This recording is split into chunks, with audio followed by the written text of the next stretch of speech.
India has a long-term plan to build up the semiconductor business in your country. Why and what are you thinking? Three things. First is electronics manufacturing, which was practically negligible 10 years back, is today a significantly large industry. $87 billion. This iPhone 14 that you see is made in India. Its supply chain is shifting to the country. Sector after sector, we are getting from import substitution to export-led growth. So telecom equipment, 3 years from now, India will be a large telecom equipment exporter. All the pieces are well set. Development is very good. A couple of companies have already started exporting to countries like US. So a very large market which requires semiconductor as the basic raw material, item one. Item two, a very competitive talent pool, good talent pool, about 52,000 semiconductor engineers working in the country. And almost all of them are working from legacy nodes to the cutting edge to the SoC, getting the absolutely new optimization in power consumption, all kind of stuff. The latest and really some of the leading edge technologies our people are working, our talent is working. That as the second factor. Third factor, our university system, which is producing about 500,000 engineers every year. We have tailored our project, our entire plan to make sure that this university system generates a significantly large number of talent, and we have committed to develop 85,000 talent over the next 10 years. And within the 1 year of our announcement of our policy, we announced the policy on 1st January of 2022. By now, we have already tied up with 60 universities. We have changed the course curriculum. So all these factors together make it very natural that India should be the destination for semiconductor. And how about financing? How much money is the government putting behind this effort? Government is putting $10 billion. That is just the first tranche. And we fully understand that this is not something which can be done in a quarter or two or a year. This is a long haul. This will require a lot of persistence. This will require lots and lots of effort. And I thank friends like Pat who are guiding us in this journey.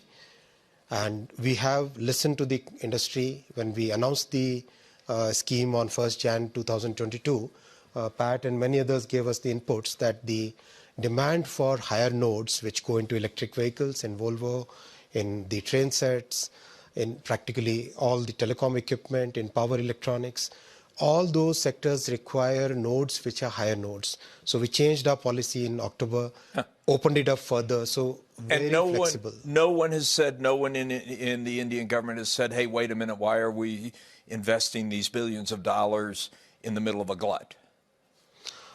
As Pat very clearly said, this kind of ups and downs have been seen in this industry for quite some time. As Volvo, 4,000 semiconductors in a truck, in an EV. In a train set, that number is close to 12,000. And in train set, we are right on track to become a major exporter in the coming 3 years. So the demand is going to be huge. You're not worried about that. You have no doubt about absolutely the demand. Add one more point here. It took 60 years for the semiconductor industry to grow to $550, $600 billion. It's going to be $1 trillion in next 6 years. So that's the kind of growth which is happening in this industry. It's going to double in 6 years. Yeah. By the end of 2030, 1 trillion we cross is the expectation of most analysts at this point. So there's enough for everybody. Are you confident? Well, Netherlands is small. Well, we do need a lot of chips. So another piece would be green manufacturing. Semiconductor manufacturing will become, will also be affected by the green discourse we have everywhere. So we in India are very clear that whatever new plants, new fabs that we set up will be served with green energy, will be serviced by green energy. We already have 42% of our energy from green sources, from renewable sources, and we do want to add that advantage to the semiconductor manufacturing also. We have actually addressed that in our policy. That's a very valid point. Close to half the total demand is from the mature nodes. So, so in our case, in the case of India, Our entire policy supports mature nodes as well as advanced. We think we'll start with the mature nodes. And there is another innovation which is happening, and which is where the design capabilities really come to play, as Pat said. For example, in a car, if there are like 200 chips going in, wouldn't it be more economical to design a system which has probably 3 or 4 chips, which is able to make sure that the glass goes up and down on time, make sure that the speed governor is properly in place? So that kind of innovation is also going to come, Pat, if you would like to add on. Fully agreed. And that is where new kind of innovations which come.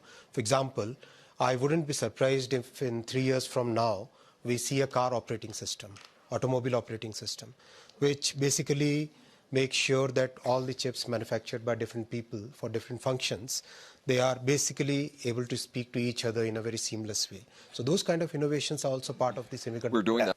Ashwini. I think trusted long-term partnerships would be a very important factor in success going forward.